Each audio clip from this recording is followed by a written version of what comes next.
Hello everyone. I hope you are doing good, staying safe. I'm going to present two leadership scenarios for you, just for you to reflect and review your own leadership style. Scenario one: you are a very strong and powerful leader.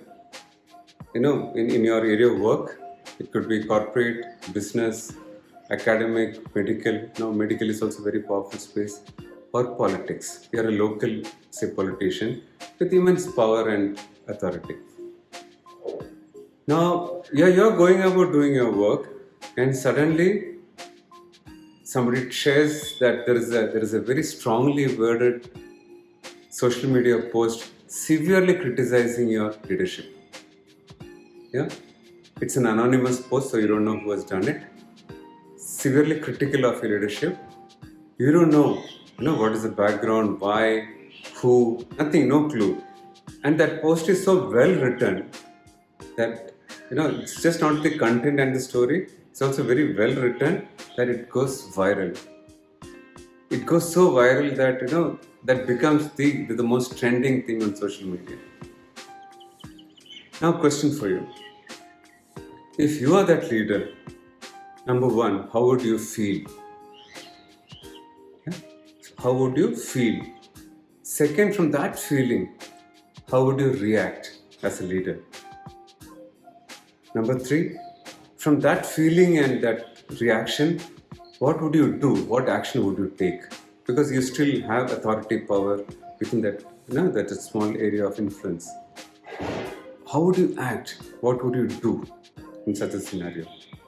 I would invite you to take a pause here, reflect, what would I do? And this is a role play. If you're comfortable, please share your comments below, then resume this video.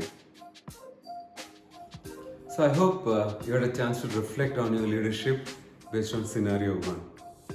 So did you make a note on your pad or did you comment below? But this is a role play, so play it well. Yeah, play it with all authenticity and vulnerability, as we say. Now let me present the scenario two. Now you as a leader has become bigger. Say you're the state's chief minister.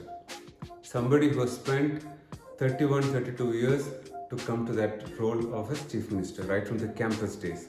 So you are an experienced, seasoned campaigner, very experienced politician, and a good leader, very strong leader.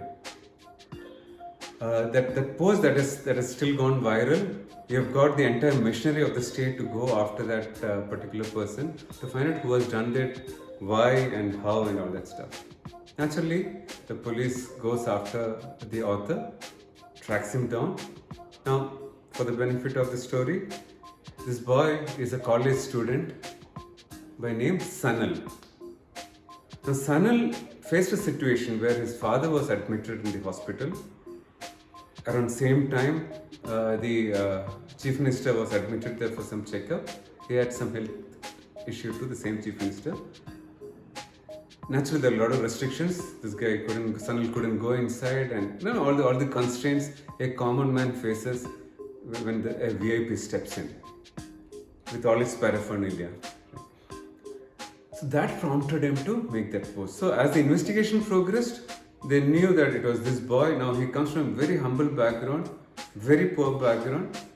He's still a student, a very normal student, but he writes well. He's a boy of words.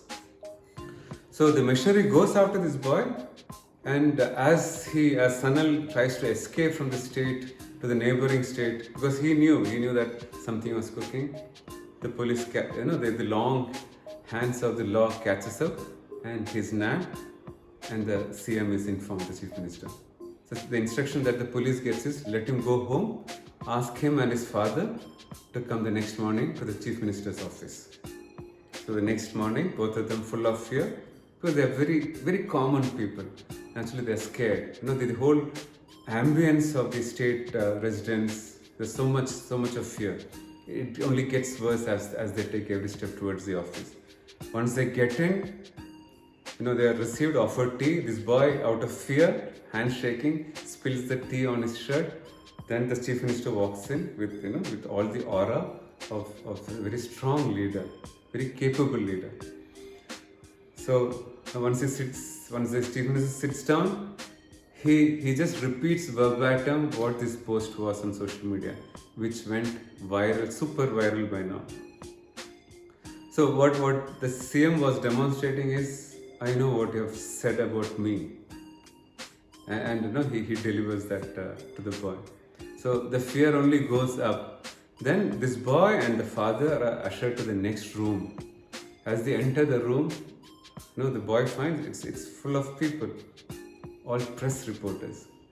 The media center is brimming because the chief minister was called for a press conference. They knew there was something important. Chief minister introduces his boy. Now comes a twist to this story. The CM introduces the boy, gives a brief background what prompted him to write and why he wrote, and he said, on behalf of my administration and me personally, I apologize to the boy and his father.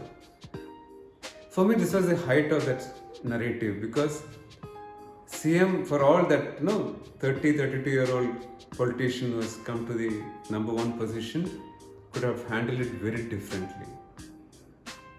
So, how would you have handled it differently? How you would have felt differently?